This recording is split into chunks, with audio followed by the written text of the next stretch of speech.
entertainmentbuddha.com.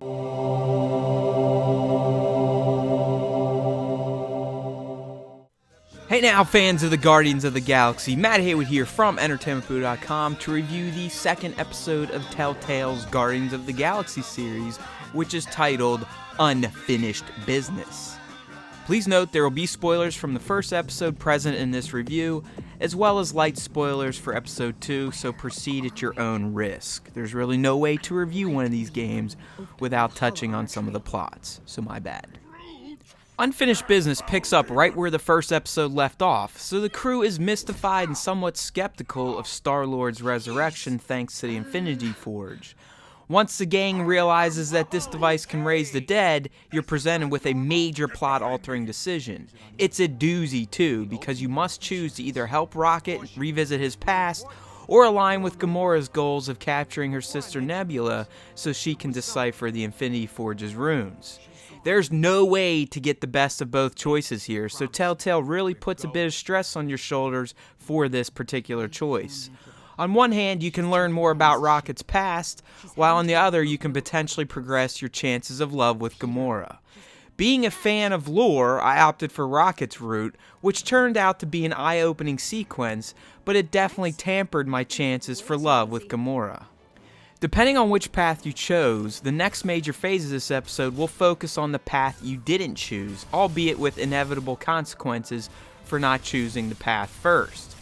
For me, this meant that Nebula attacked the Nova Corps installation and tried to escape with Thanos' body. Naturally, you must stop her, but it will be at the expense of the Guardian's reputation.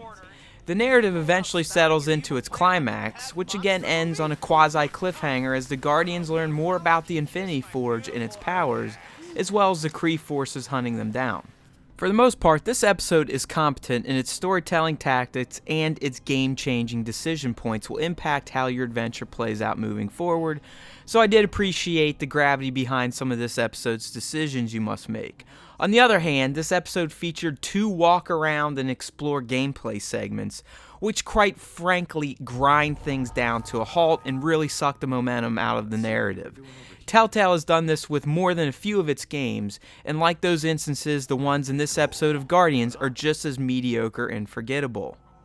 2 episodes in, Telltale's Guardians of the Galaxy series is just still average. Something feels off.